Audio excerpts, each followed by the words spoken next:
So the results are in. We had a poll up here at Amity Tracks for about a week over in the community section. We do these polls occasionally to give you guys a direct voice on what we do. And the results are in. I had four artists listed there. I kind of in an 80s mood. So I picked four artists whose primary work was done in the 80s. 62 of you guys voted. So we really appreciate everyone who participated. And the results. Tears for Fears came in at 15%. Devo comes in at 18%. Talking Heads at 29%. And The Police win it with 39% of the vote. Now, if you are a fan of those other artists, never fear. We're going to cover them all at some point. Love them all. But it's time for The Police.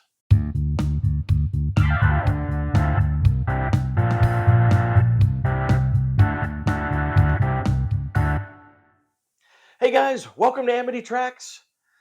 As the poll indicated, we're doing The Police today. I'm super excited about this. I've been wanting to do The Police forever.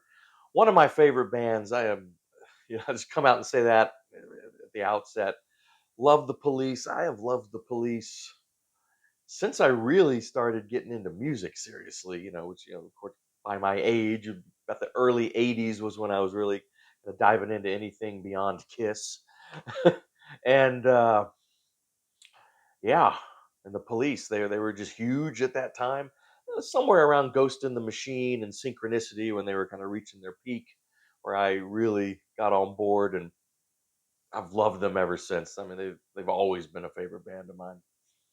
Even though, once I got into music, I started discovering the old, going back to the 60s and 70s, and really dived into that. But I mean, the Police, they were actually a contemporary band when I was really getting into this stuff. So, yeah, love The Police. I mean, what is it about The Police? I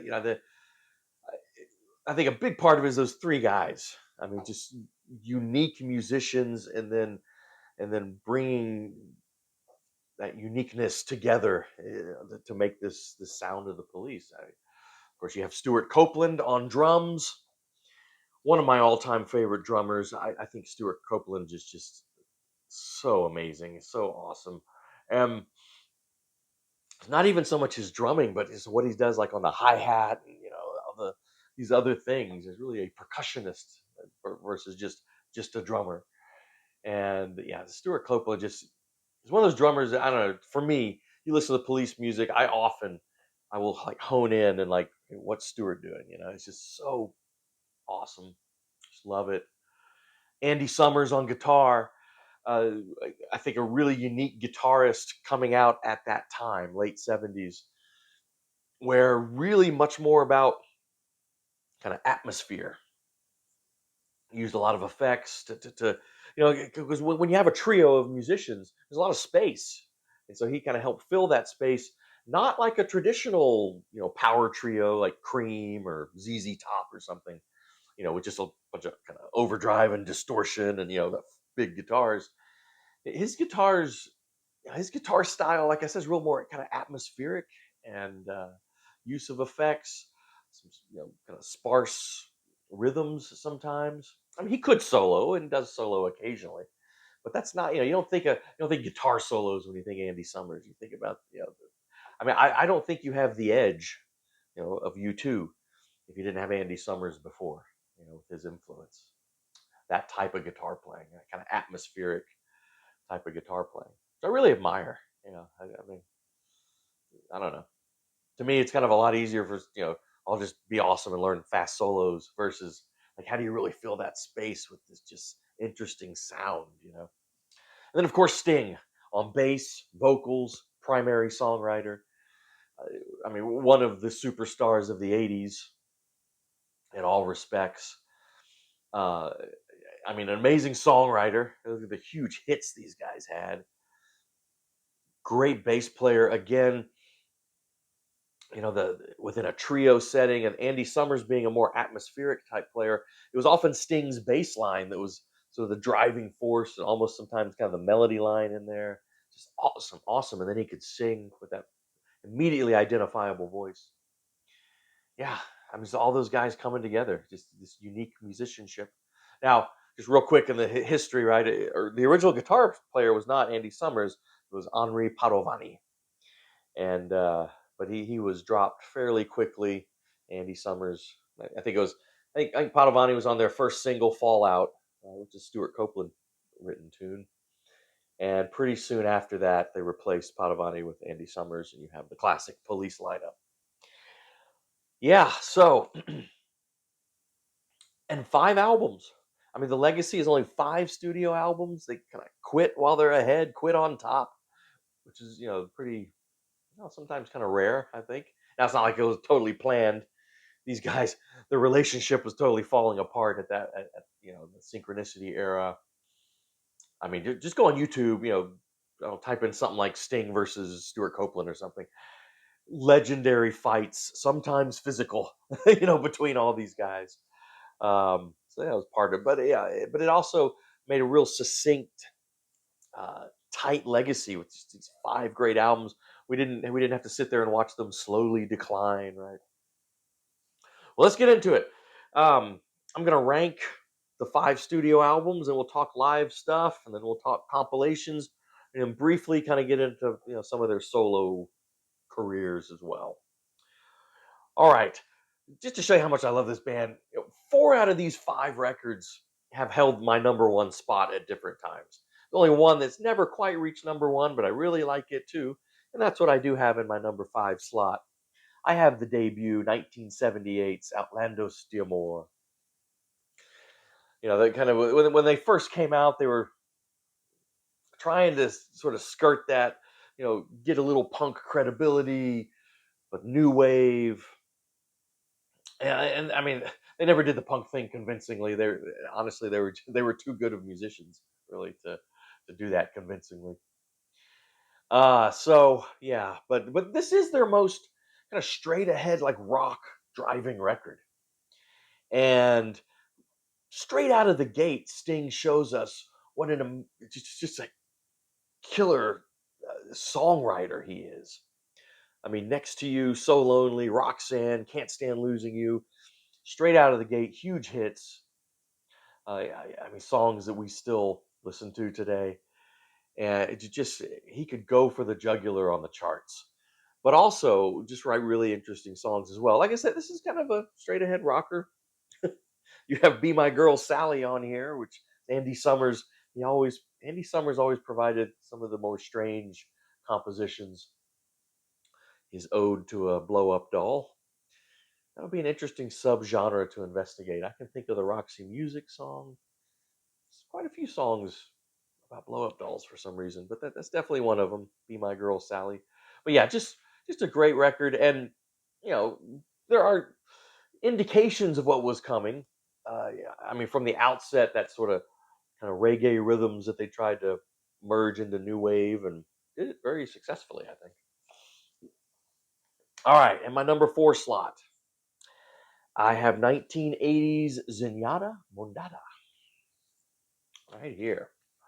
So yeah, this one's an interesting record. I think this is their most kind of spare, like, as in really use of space.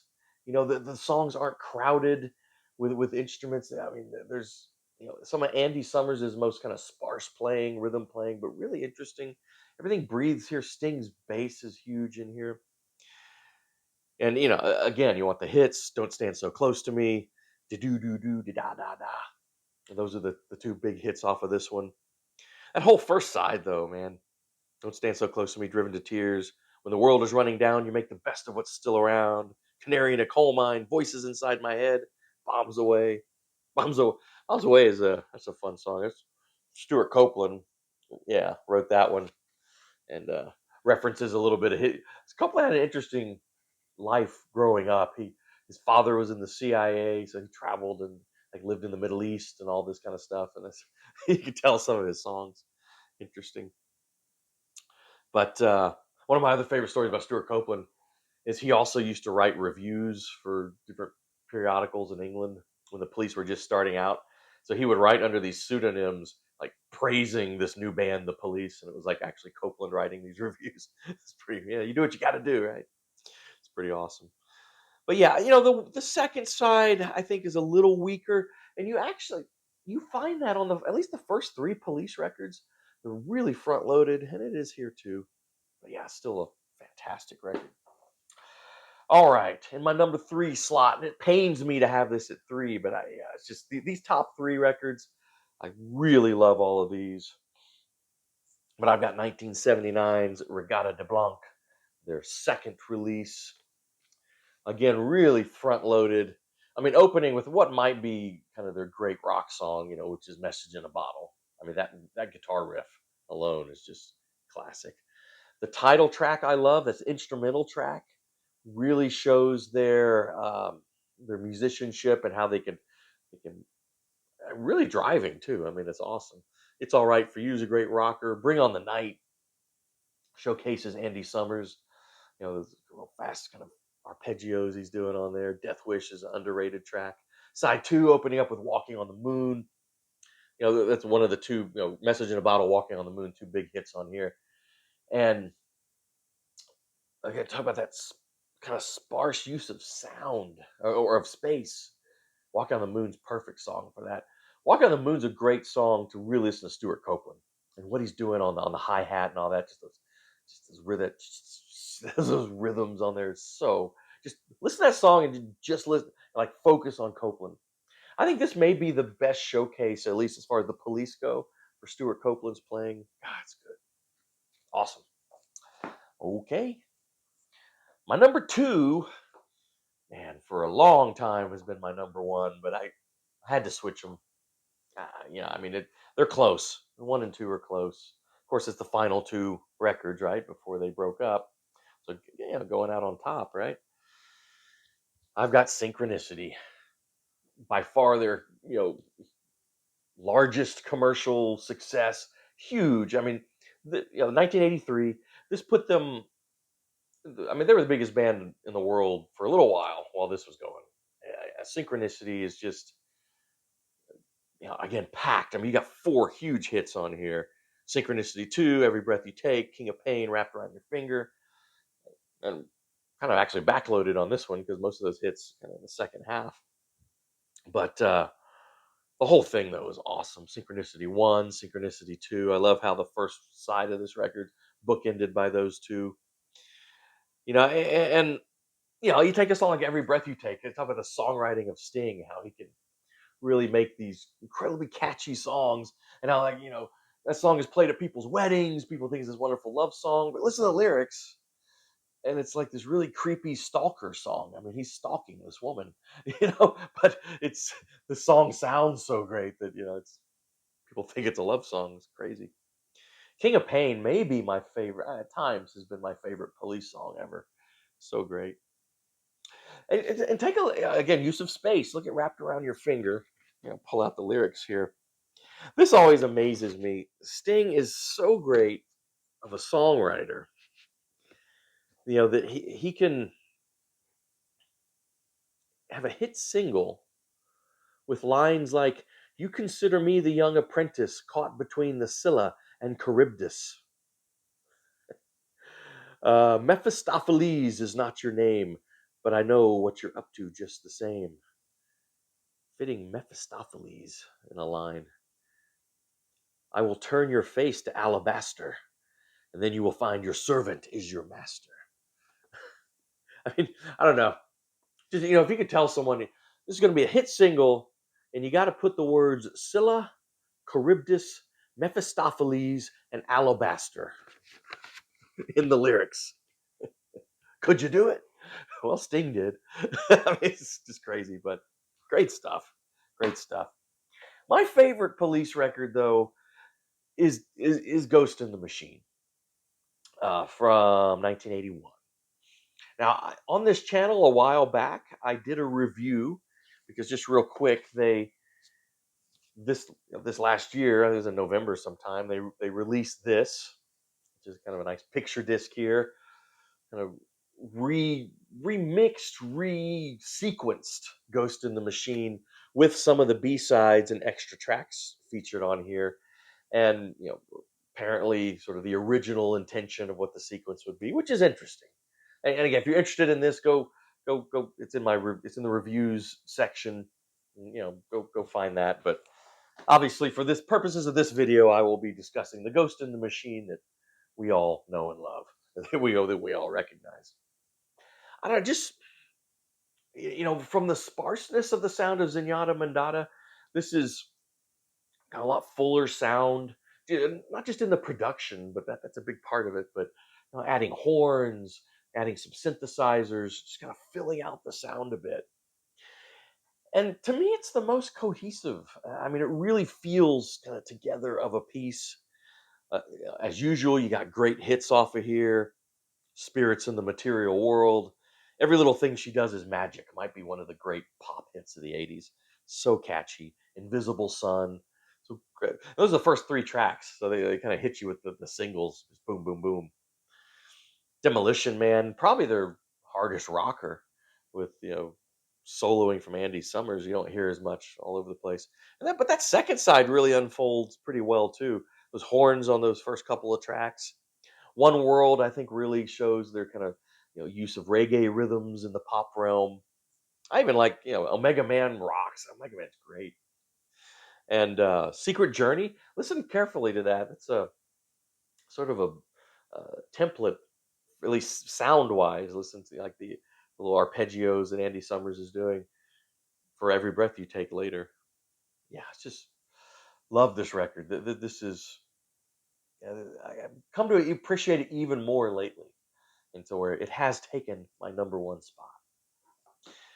Hey, we're not done. We got to talk. We got to talk live police, and we got to talk compilations here. So live, generally speaking, I a lot of the live stuff I've heard, I think they were better in the studio. I don't know. Surprisingly, for as great as musicians as they were to me a little undisciplined on stage. It could kind of go haywire here or there. But let's look at some of the released live stuff.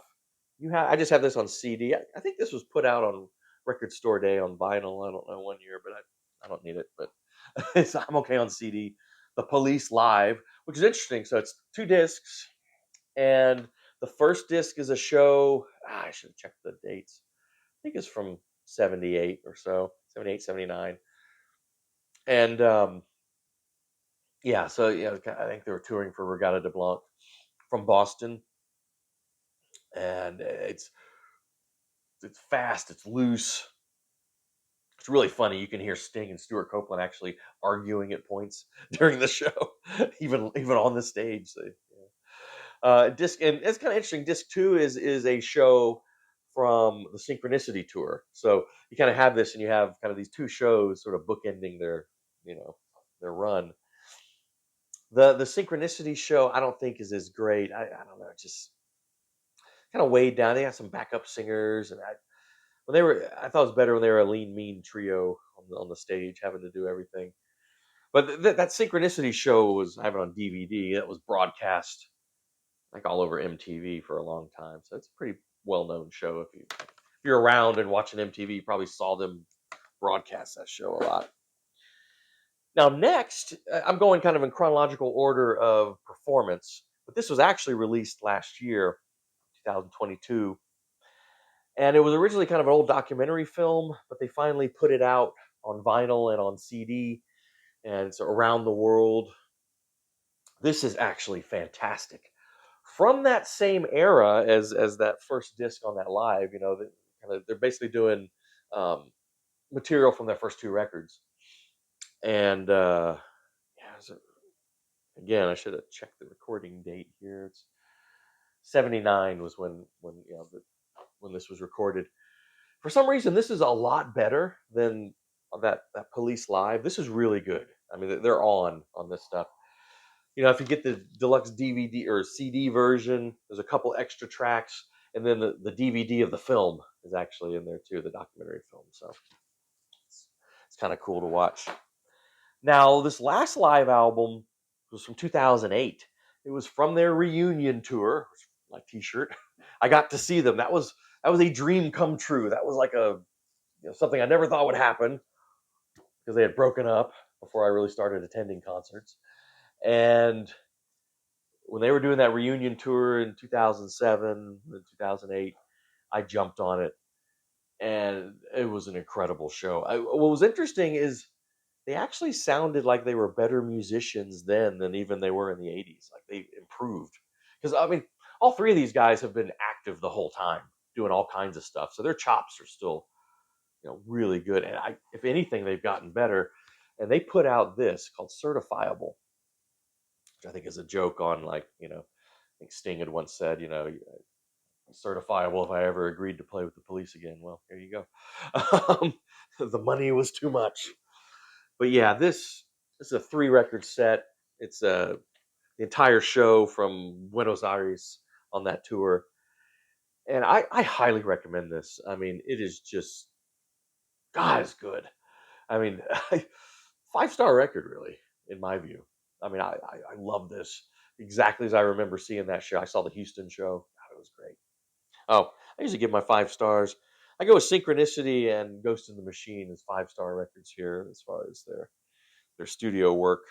And the rest I'd put 4 stars on. I mean, like I said, I do love the Police. But yeah, this is really worth it. In case you maybe just sort of overlooked, it's like, reunion show, phoning it in. There's you can get it on DVD also, so you can watch it. It's really good, really good. Okay, compilations from the Police. Well, there is this, of course, which was their first major comp. Every Breath You Take, the singles, and I mean, it's what it advertises that it's 13 tracks, all of them huge hit singles. Now, this is somewhat notorious for their re-recording of "Don't Stand So Close to Me," which was called "Don't Stand So Close to Me" '86, which is kind of and really is a kind of a reimagined version. It's very different, and that became a hit in itself. So it's like that song was a hit twice with 2 different versions. I'm actually one of those people that I don't mind the remix. I mean, if you had to make me pick, I'd go with the original probably. But I actually think the remix is kind of cool too. But yeah, so I mean, this if you're looking for the basics, you got that. There's some other comps that I don't have. Since I have everything, I haven't bought every comp. But 2007, to coincide with their reunion tour, there was it's like a double CD thing. Editor can put it up here, just called The Police. It was it's pretty comprehensive. I mean that's if you're looking for a one stop, that's probably the place to go. Even includes Fallout, their first non LP single.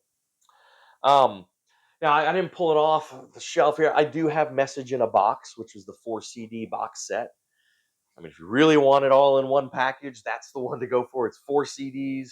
It has all 5 records complete, start to finish on it, plus B sides, plus a lot of extra, some soundtrack work, and it is pretty much now it advertises as the complete recordings. There are a few really obscure things that aren't on there, but almost everything. I mean, all the B sides, of course, all the records. It's a great one stop if you're looking for a comp. All right, let's talk a little bit about solo records. Now, it's kind of interesting. As much as I have admired Stuart Copeland's career, I really haven't bought a whole lot post Police.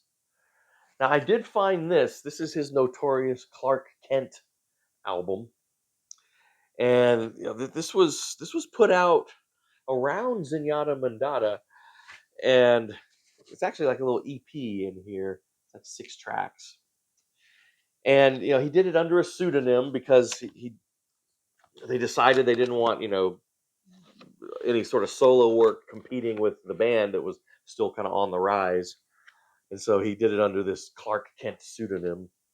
And it's fun. I mean, it's just interesting. It kind of rocks, pretty hard. But I don't have. He's done a lot of soundtrack work, which I've admired quite a bit. But I don't have a lot. I don't have any of his other stuff. I don't know why. Really, I should. Andy Summers. I've got 2 things with Andy Summers. He did a series of records. Now he's done actually a lot of records, and again I just don't have most of it. But he did a couple of records with Robert Fripp, and this is "I Advance Masked," and there's Andy and Robert, and "Bewitched" with Robert Fripp. So I do have these 2. I do remember. Yeah, I say I remember because I haven't really listened to them all that much. I remember I picked them up kind of recently, real cheap, and played them through maybe a couple times. I Advanced Masked was really good. I need to listen to it again, but it was really good. And typical. You might imagine. I mean, Fripp and Summers, you might imagine would work well together, and they do. Kind of both can do really atmospheric stuff, and so yeah, it's kind of cool. Then there's Sting. Uh, man, I to me it's a tale of two careers. There's Sting before Ten Summoners Tales, and then there's Sting after. If you include that live album he put out, really, or his second release, Bring On the Night, if you include that, I think his first four records are awesome. I mean, love it. His solo debut, Dream of the Blue Turtles, I really admire. He did what you should do if you were part of a massive band that then broke up. He did go off in a different direction. This doesn't sound like the Police. And it was really cool. He assembled just a hell of a band. A lot of like really great jazz players. God, who's it? Yeah, Kenny Kirkland, deceased, but incredible jazz piano player.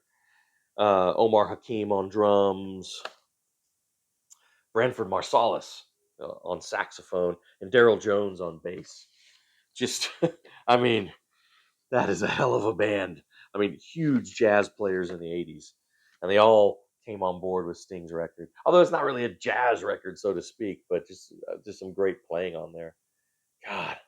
Yeah, if you love somebody, Set Them Free was the hit single. Russians is cool. Children's Crusade was epic.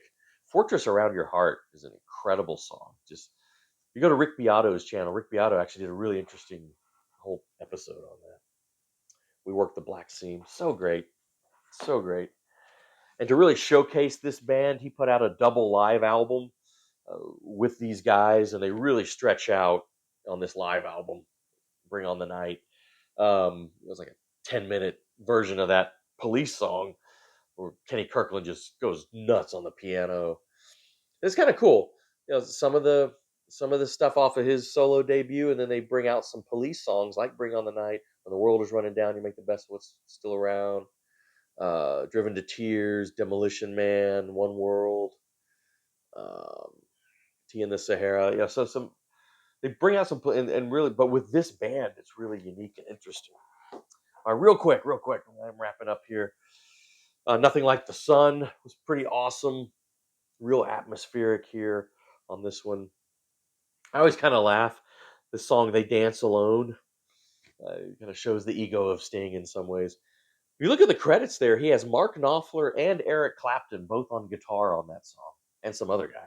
The three guitarists, two of which are Clapton and Knopfler. Listen to the song. I can't hear them. They're so buried in the mix. Yeah, and then he has uh, Ruben Blades, one of the great singers, of that era on that song. But he has Ruben Blades on there doing a spoken word interlude. So it's like, yeah, Clapton, Knopfler, and Ruben Blades. You can't hear Clapton and Knopfler, and he has Ruben Blades just do a spoken word thing. I don't know. This always kind of cracked me up a little bit. It's like no one can upstage Sting. All right, and fine. The last Sting record I want to talk about is the Soul Cages. I think this is his masterpiece. This is so cohesive, so moody. He wrote it in the wake of his father's death, so it's pretty kind of subdued, but it's just brilliant. I think it's so great. And his last great record, because after this came Ten Summoners Tales. I didn't pull it down, but Ten Summoners Tales. I didn't put it up there. And it revitalized his commercial prospects. There were some hits off of that, but really since then, to me, he's been on cruise control almost. I haven't really connected with it. This. I think was Sting's last great solo record. Well, all right, guys, awesome. There we go. That's the Police. That was a lot of fun. So I'm curious in the comments, what are your thoughts on the Police? Your favorites? How would you rank them? Your thoughts on some of their solo work? let's talk police, and let's talk Sting and Andy Summers and Stuart Copeland. Well, all right, guys, please do subscribe to the channel. It really does help us out, helps us do what we want to do. We're kind of making some progress here. We're happy about that. We'd love to have you on board if you haven't joined up. And hit the bell for notifications, like the videos, all of that. And we'll see you next time on Amity Tracks.